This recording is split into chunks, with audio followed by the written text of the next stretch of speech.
स्वागत है आपका आपके अपने चैनल स्टडी जीके जीएस में।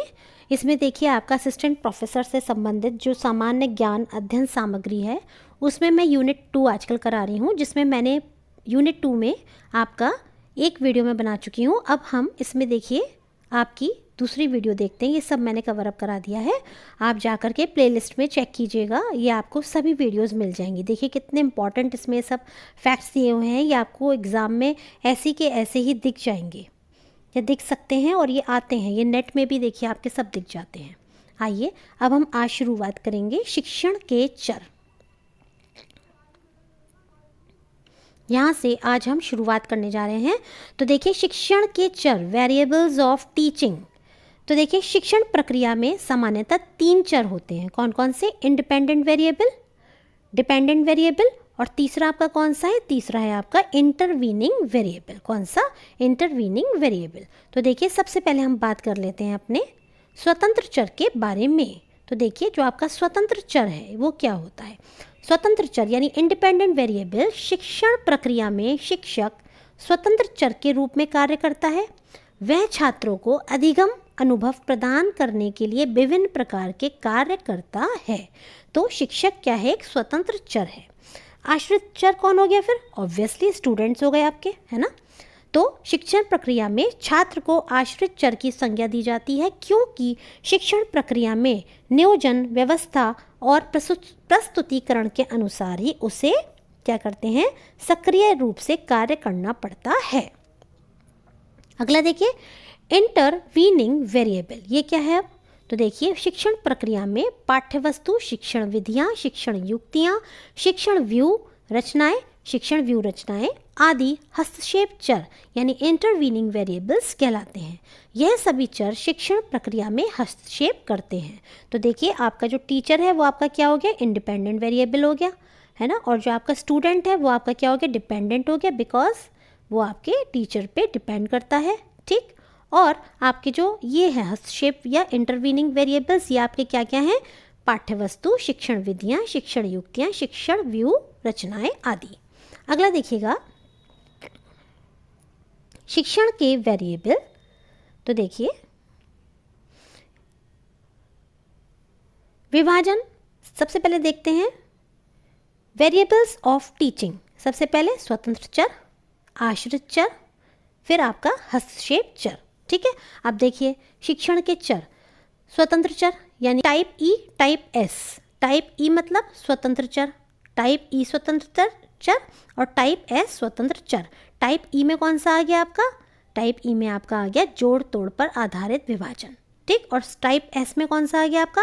विभाजन चयन के आधार पर। विभाजन किस आधार पर? चयन के आधार पर, ठीक है। अब देखिए शिक्षण के चर, आश्रित चर, है ना, स्टूडेंट्स। फिर हस्तक्षेप चर, कौन से? हस्तक्षेप चर, है ना। तो देखिए फिर आपके हस्तक्षेप मैंने भी आपको बताए थे, शिक्षण युक्तियाँ, व्यू रचना आदि। गुणात्मक चर आपके सक्रिय चर तथा गुणचर। मात्रात्मक चर, सतत चर और असतत चर, है ना, डिस्क्रीट और कंटिन्यूस वेरिएबल्स, ये सब हम पढ़ेंगे। देखिए आइए इनके बारे में पढ़ते हैं। शिक्षण के अन्य चर एवं उपचर।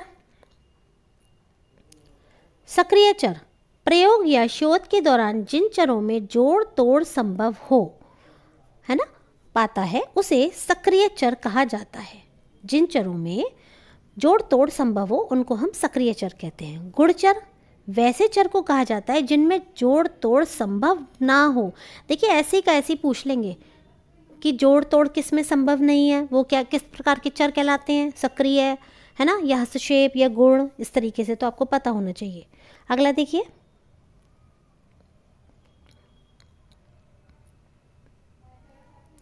गुणात्मक चर। तो देखिए इसमें क्या है?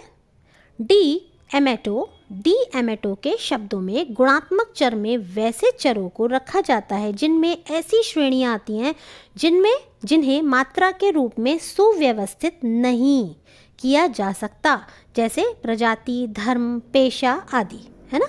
ये क्या है, आप इनको मात्रात्मक रूप में, है ना, क्वांटिटेटिव फॉर्म में इनको आप सुव्यवस्थित या अरेंज नहीं कर सकते हैं, ठीक है, तो वो आपके गुणात्मक चर कहलाते हैं। आगे आगे देखिएगा, नेक्स्ट है हमारा मात्रात्मक चर। कौन सा? मात्रात्मक चर। कोई भी चर जिसे मात्रा के संदर्भ में सुव्यवस्थित कर सकते हैं, मतलब ऊपर का अपोजिट, गुणात्मक चर का अपोजिट, तो ये क्या कहलाते हैं? मात्रात्मक चर कहलाते हैं। जैसे आयु, बुद्धि, आप इन सभी चीज़ों को क्या कर सकते हैं? इनको माप सकते हैं, है ना, इनका मेजरमेंट हम कर सकते हैं। आगे देखिएगा, मात्रात्मक चर के प्रकार। मात्रात्मक चर के प्रकार, कितने प्रकार के आपके मात्रात्मक चर हैं? तो पहला आपका दिया हुआ है कौन सा? सतत चर, और दूसरा है आपका असतत चर, ठीक है। तो देखिए अब पढ़ते हैं, देखिए इससे भी क्वेश्चन आ चुका है आपके एग्जाम में, है ना, इससे भी आपका जो है क्वेश्चन आ चुका है। तो सबसे पहले आपका कौन सा है? सतत चर। सतत चर का तात्पर्य उन चरों से होता है, सतत चर का तात्पर्य उन चरों से होता है जिन्हें सूक्ष्म से सूक्ष्म मात्राओं में मापा जा सकता है, जैसे प्रतिक्रिया, समय, आयु आदि, है ना। कंटिन्यूअस वेरिएबल, आप देखिए असतत, डिसकंटिन्यूअस, वैसे चर को कहा जाता है जिसमें सूक्ष्म मात्राओं में मापना संभव नहीं होता, इसका अपोजिट, है ना, अपोजिट, तथा जिसमें एक तरह की स्पष्ट रिक्ति होती है, जैसे मकान में कमरों की संख्या, परिवार में सदस्यों की संख्या आदि। तो ये क्या है? असतत चर है, ठीक है। नेक्स्ट देखिएगा, परीक्षा दृष्टि से महत्वपूर्ण तथ्य। जब एक व्यक्ति शिक्षण को व्यवसाय के रूप में अपनाकर आनंदित होता है, कब? जब विद्यार्थियों से आदर प्राप्त करता है। देखिए ये ऑप्शंस जो दिए जाएंगे ना, ये उसके हिसाब से इन्होंने एक ऑप्शन पकड़ के यहाँ पर लिख दिया है, लेकिन हो सकता है इसके और भी ऑप्शंस हों। लेकिन ये भी बात सही है कि एक टीचर को खुशी कब मिलेगी? जब वो जो पढ़ाना चाहता है, जो उसका उद्देश्य है, वो उन बच्चों को पढ़ा सके और उनको सिखा सके, समझा सके जो वो चाहता है। और दूसरा, भाई देखिए उसको तभी तो खुशी मिलेगी, है ना, जब वो सिखा पा रहा है और जब वो अच्छे से अपना काम कर पा रहा है, तो स्टूडेंट्स भी उसका आदर करेंगे। तो इसका मतलब एक व्यक्ति शिक्षण को व्यवसाय के रूप में अपनाकर आनंदित होता है जब विद्यार्थियों से उसे क्या प्राप्त होता है? रिस्पेक्ट मिलती है, ठीक है। कक्षा में परस्पर संवाद से उभर कर आना चाहिए क्या? विचार, है ना, कोई विचार, भाई आपस में कम्युनिकेट कर रहे हैं, आपस में हम संवाद कर रहे हैं, तो उससे क्या उभर कर आएगा? एक विचार सामने आएगा ना, एक पॉइंट सामने, एक कहना चाहिए एक थॉट सामने आएगा कि ऐसा होता है या नहीं होता है, ये सब। आगे देखिएगा, अध्यापन में सर्वोत्तम प्रणाली है कौन सी? चर्चा प्रारंभ करने की पहल करना और उसमें भाग लेना, ठीक है। टीचिंग की सर्वोत्तम प्रणाली कौन सी है? चर्चा प्रारंभ करने की पहल करना और उसमें भाग लेना। अध्यापक के प्रति गत्यात्मक उपागम का तात्पर्य है विद्यार्थियों से गतिविधियों के माध्यम से सीखने की अपेक्षा करनी चाहिए। मतलब जो स्टूडेंट्स जो भी लर्न कर रहे हैं वो गतिविधि के माध्यम से कर रहे हैं। तो यही क्या है? ये आपका अध्यापक के प्रति गत्यात्मक उपागम है। आगे देखिए, शिक्षक के लिए सर्वाधिक अनिवार्य गुण क्या है? उसे अपने विषय में निपुण होना चाहिए। क्या? उसे अपने विषय में निपुण होना चाहिए, तभी तो वो अच्छे से बच्चों को समझा पाएगा, पढ़ा पाएगा। विद्यार्थियों का सही मूल्यांकन किया जाता है, विद्यार्थियों का सही मूल्यांकन किया जाता है सतत मूल्यांकन द्वारा। किसके द्वारा? सतत मूल्यांकन के द्वारा। आगे देखिए, मूल्य शिक्षा का उद्देश्य विद्यार्थियों के मन में अंतर्निविष्ट करना है क्या? नैतिक मूल्यों को, है ना। मूल्य शिक्षा ऑब्वियस सी बात है, क्या होगी? नैतिक मूल्यों को बच्चों में इनकलकेट करना। नेक्स्ट देखिए, प्रभावी शिक्षण सहायक सामग्री वह है जो सभी ज्ञानेंद्रियों को सक्रिय करती है। वो आपकी प्रभावी शिक्षण सहायक सामग्री है ना। टीचिंग एड्स जो हैं आपकी, वो आपकी इफ़ेक्टिव कब मानी जाएंगी? जब वो आपकी जो 5 ज्ञानेंद्रियां होती हैं, है ना, उन सभी को, माफ़ कीजिएगा, जो आपकी ज्ञानेंद्रियां होती हैं उन सभी को वो सक्रिय कर दे, है ना। आगे देखिए, शिक्षा के क्षेत्र में प्रसिद्ध शिक्षा शास्त्री हर्बर्ट की शिक्षण विधि को क्या कहा जाता है? पंचपदीय प्रणाली, है ना। उन्होंने 5 दिए थे ना पद, देखिए आगे दिए भी हैं। हर्बर्ट की पंचपदीय प्रणाली के 5 पद हैं: प्रस्तावना, प्रस्तुतिकरण, स्पष्टीकरण, तुलना, सामान्यीकरण और प्रयोग। ठीक, तो ये इनकी क्या है, पंचपद प्रणाली है, किसकी, हर्बर्ट की। आगे देखिएगा, हर्बर्ट की पंचपदीय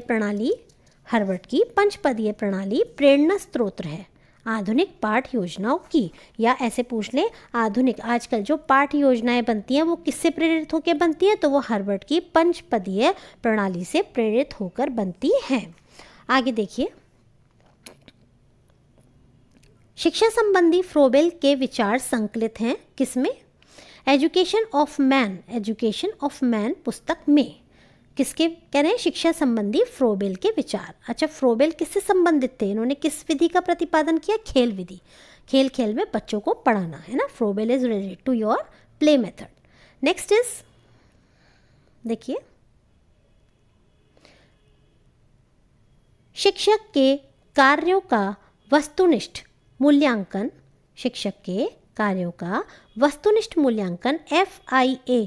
FIACS है ना, ये आपने सुना भी होगा, पढ़ा भी होगा, FIACS, ठीक है, प्रविधि द्वारा होता है। FIACS का पूरा नाम क्या है, Flanders interaction analysis category system. Flanders interaction analysis category system. इस तकनीक को डॉक्टर नेड ए फ्लैंडर्स ने विकसित किया था। किसने, डॉक्टर नेड ए फ्लैंडर्स ने। यह प्रणाली शिक्षकों के मौलिक व्यवहार को मापती है। किसको मापती है, शिक्षकों के मौलिक व्यवहार को मापती है। आगे देखिएगा, शिक्षण की विधियां। अब हम पढ़ेंगे शिक्षण की कौन कौन सी विधियां होती हैं। चलिए, किसी भी अधिगम के क्षेत्र में सफलता प्राप्त करने के लिए आवश्यक है कि उस क्षेत्र में कौशल और दक्षताएं विकसित की जाएं।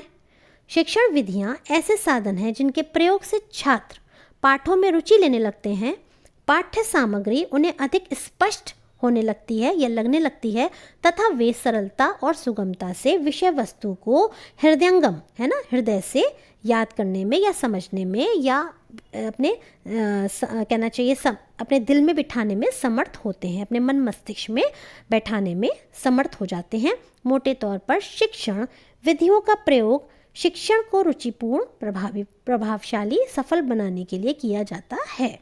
आगे देखिए, शिक्षण की विभिन्न विधियां निम्नांकित हैं। देखिए, टीचिंग मेथड्स इन्होंने दिखाया है एक चार्ट के माध्यम से। आप चाहें तो इसका स्क्रीनशॉट ले लीजिए। वैसे तो देखिए, आप ज़्यादातर लोग नेट या PhD हैं तो ऑब्वियस है आप सबको ये चीज़ें पता होंगी, लेकिन फिर भी देख लेते हैं एक बार। देखिए, आगमनात्मक या आगमन विधि और दूसरी आपकी कौन सी होती है, निगमनात्मक विधि। ठीक है, तो देखिए, सबसे पहले हम देखते हैं आगमन विधि, है ना, और दूसरा है आपका आगमन निगमन विधि, फिर निगमन विधि, प्रदर्शन विधि, प्रयोगशाला विधि, विचार विमर्श विधि, प्रायोजना विधि, भ्रमण विधि, समस्या समाधान विधि, विवरण विधि, उदाहरण विधि, व्याख्या विधि, प्रश्न प्रेक्षा तथा प्रत्युत्तर विधि, अनुकरण विधि, बहुमाध्यम आधारित विधि, अभिक्रमित अध्ययन विधि, टोली शिक्षण विधि और निरीक्षित अध्ययन विधि।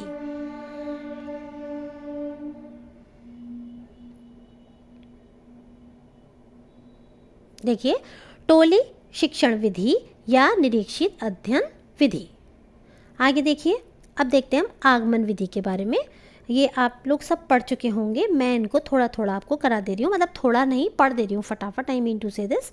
देखिए, आगमन विधि, इसके प्रतिपादक कौन है, अरस्तु, हम सबको पता है। शिक्षण की आगमन विधि में शिक्षक अनेक विशिष्ट उदाहरणों के आधार पर सामान्यीकरण करने का प्रयास करता है ना। विशिष्ट उदाहरणों से क्या करता है, जनरलाइजेशन यानी सामान्यीकरण। तो ये क्या कहलाती है, आपकी आगमन विधि। शिक्षार्थी शिक्षक के द्वारा प्रस्तुत विशिष्ट उदाहरणों का निरीक्षण करके अपनी सूझबूझ के द्वारा सामान्य नियमों का प्रतिपादन करता है ना।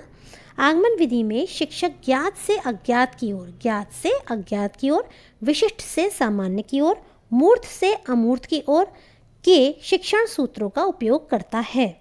आप जानते ही होंगे, ज्ञात से अज्ञात की ओर, विशिष्ट से सामान्य की ओर, मूर्त से अमूर्त की ओर, ये सब क्या है, आपके शिक्षण सूत्र है ना, हमने सबने पढ़े हैं ये सब। तो देखिए, इस विधि में विद्यार्थी स्वयं क्रियाशील रहकर अपने निरीक्षण, तर्क तथा विवेचन के आधार पर पहले विशिष्ट उदाहरणों को संकलित करते हैं, फिर उनमें समानता देखकर किन्हीं सामान्य निष्कर्षों पर पहुंचने का प्रयास करते हैं। In short specific to generalization करते हैं, किसमें? आपके आगमन विधि में। आगे देखिए, सेकंड है आपकी, अच्छा अभी यही चल रही है आपकी आगमन विधि। शिक्षक का कार्य तो उपयुक्त शिक्षक का कार्य तो उपयुक्त परिस्थिति का निर्माण करना अर्थात विशिष्ट के संकलन में तथा समानता की खोज में सहायता करना मात्र रह जाता है। आगमन विधि से शिक्षण करते समय शिक्षार्थियों की पाठ में पर्याप्त रुचि बनी रहती है और वे स्वयं ज्ञानार्जन की प्रक्रिया में सक्रिय रूप से तल्लीन रहते हैं। इस विधि में शिक्षण करने पर शिक्षण कार्य तीव्र गति से अग्रसर होता है। इस विधि में मंदबुद्धि बालक कोई विशेष लाभ नहीं उठा पाते हैं, यानी मंदबुद्धि बालकों के लिए ये विधि नहीं होती है। नेक्स्ट देखिए, विद्यार्थियों द्वारा उदाहरण से सामान्य नियम तक विद्यार्थियों द्वारा उदाहरणों से सामान्य नियम तक पहुंचने में कुछ अधिक समय लेने के कारण शीघ्रता से पढ़ाने वाले शिक्षक इस विधि का समुचित ढंग से उपयोग नहीं कर पाते। ये एक इसका डिमेरिट है। आगमन विधि का प्रयोग विज्ञान, गणित, प्रबंधन, मनोविज्ञान, भूगोल, समाज विज्ञान, भाषा जैसे विषयों के शिक्षण में बहुत ही इस्तेमाल होता है या बहुतायत से किया जाता है इसका प्रयोग इन सब में। ठीक है, नेक्स्ट देखिएगा निगमन विधि। निगमन विधि के बारे में पढ़ते हैं। निगमन विधि के प्रतिपादक प्लेटो हैं। कौन है? प्लेटो। और आगमन के अरस्तु। ठीक है, आगमन के अरस्तु और निगमन के प्लेटो। ठीक है, अब देखिएगा निगमन विधि के द्वारा शिक्षण करते समय सामान्य से विशिष्ट उदाहरणों की ओर, यानी उसका उल्टा, आगमन का उल्टा, उसमें क्या था? विशिष्ट से सामान्यीकरण, और यहाँ क्या है? सामान्य नियम से विशिष्ट की तरफ, है ना। तो सामान्य नियम से विशिष्ट उदाहरणों की ओर अग्रसारित हुआ जाता है। शिक्षक छात्रों के सम्मुख पहले सामान्य नियम प्रस्तुत करता है, जनरल नियम, तथा इसके पश्चात उदाहरणों द्वारा नियम की सत्यता को प्रमाणित करता है एवं विशिष्ट परिस्थितियों में उसके उपयोग को बताता है। आगे देखिएगा, निगमन विधि में सर्वप्रथम नियम या सिद्धांत प्रस्तुत किया जाता है। क्या करा जाता है इसमें? सबसे पहले नियम या सिद्धांत को प्रस्तुत। अब ऐसे भी पूछ सकते हैं किस विधि में नियम या सिद्धांत को प्रस्तुत किया जाता है ना, और उसके बाद क्या होता है उसमें, बताइए क्या होता है उसके बाद उसमें सिद्धांत। देखिए, निगमन विधि में सर्वप्रथम नियम या सिद्धांत प्रस्तुत किया जाता है तथा उसके पश्चात उस नियम या सिद्धांत को विभिन्न उदाहरणों में प्रयुक्त करके समस्या का समाधान किया जाता है। तो ये आपकी कौन सी है? ये है आपकी निगमन विधि। आगे देखिएगा, निगमन विधि के अनुसार शिक्षण करने पर विद्यार्थी नियमों का अन्वेषण नहीं करता, है ना। ऊपर वाली विधि में करता था और इसमें नहीं करता। परिणामतः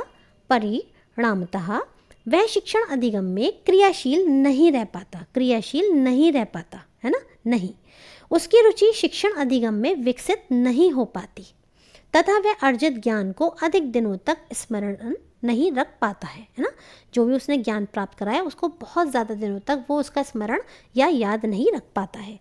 निगमन विधि औसत तथा औसत से निम्न विद्यार्थियों के लिए काफ़ी उपयोगी सिद्ध होती है। कौन सी? निगमन विधि जो है वो एवरेज या एवरेज से नीचे वाले स्टूडेंट्स के लिए काफ़ी उपयोगी सिद्ध होती है। आगे देखिए, निगमन विधि का उपयोग, ये जो विधि है आपकी, निगमन विधि का उपयोग गणित, सामाजिक विषय, विज्ञान, भूगोल, व्याकरण के शिक्षण में किया जा सकता है या किया जाता है। ठीक है, तो ये थी आपकी निगमन विधि। अब हम देखते हैं दोनों का ही मिक्स साइंटिफिक मेथड, मीन्स आगमन निगमन विधि या आपका वैज्ञानिक विधि भी इसे हम बोलते हैं। तो देखिए इसको देखते हैं। इस संयुक्त प्रयास में पहले आगमन विधि के अनुसार विशिष्ट उदाहरणों के द्वारा सामान्य निष्कर्ष निकाला जाता है तथा इसके पश्चात इस निष्कर्ष को विशिष्ट परिस्थितियों में प्रयुक्त किया जाता है। इन दोनों विधियों को सम्मिलित रूप से प्रयोग करने पर शिक्षार्थी या स्टूडेंट अन्वेषक के रूप में पहले सामान्य सिद्धांत का प्रतिपादन करता है तथा फिर वह उसकी सहायता से विशिष्ट निष्कर्षों का उपयोग करना भी सीखता है। मतलब जो स्टूडेंट होगा वो क्या करेगा, पहले वो सामान्य सिद्धांत का प्रतिपादन करता है तथा फिर वह उसकी सहायता से विशिष्ट निष्कर्षों का उपयोग करना भी सीखता है। आगे देखिए, परीक्षा की दृष्टि से महत्वपूर्ण तथ्य, अनेकता में एकता का सिद्धांत, है ना। विशेषता थी किसकी? फ्रोबेल के सिद्धांत की, अनेकता में एकता। फ्रोबेल ने प्रथम किंडरगार्टन की स्थापना की, है ना, कहाँ पर? ब्लैकबर्न में। ठीक है, ये इतना इम्पोर्टेंट नहीं है जितना इम्पोर्टेंट ये है कि फ्रोबेल ने किंडरगार्टन की स्थापना की, है ना। अब ये भी पढ़ लीजिए, कहाँ पर? ब्लैकबर्न में। एक प्रभावी कक्षा शिक्षण के वातावरण का मूल तत्व क्या है? शिक्षक छात्रों की सजीव अंतःक्रिया, है ना, interaction between the students and the teachers. Next है आपका, नैतिक मूल्यों का प्रभावी रूप से विकास किया जा सकता है। नैतिक मूल्यों को प्रभावी रूप से विकसित किया जा सकता है यदि अध्यापक स्वयं उनका आचरण करें। डेफिनेटली अगर हम चाहते हैं कि हमारे स्टूडेंट्स टाइम पे आएँ तो सबसे पहले हमें एज अ टीचर खुद टाइम पर स्कूल आना होगा, तभी तो हम बच्चों से कह पाएंगे। ठीक है, एक सफल अध्यापक वह है जो संवेदनशील और अनुशासन प्रिय हो। बिल्कुल सही।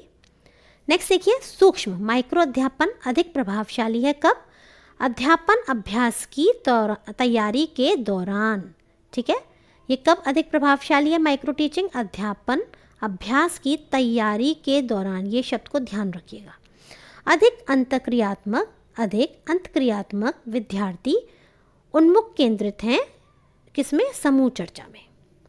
ठीक है, अभिवृत्ति संकल्पना कौशल तथा ज्ञान उपज है किसकी? सीखने की प्रक्रिया की। सीखने की प्रक्रिया की उपज क्या है? अभिवृत्ति संकल्पना कौशल और ज्ञान। मूल्य शिक्षण का तात्पर्य क्या है? व्यक्तित्व का बहुआयामी विकास। व्यक्तित्व का विकास केवल पढ़ना लिखना ही नहीं है, चारित्रिक विकास, नैतिक विकास, शारीरिक विकास, मानसिक विकास आदि। ठीक है, तो देखिए, मूल्यांकित शिक्षा छात्रों को क्या बनाती है? एक अच्छा नागरिक। क्या बनाती है? एक अच्छा नागरिक, अ गुड सिटीजन। मूल्यांकित शिक्षा या मूल्य शिक्षा। नेक्स्ट देखिए,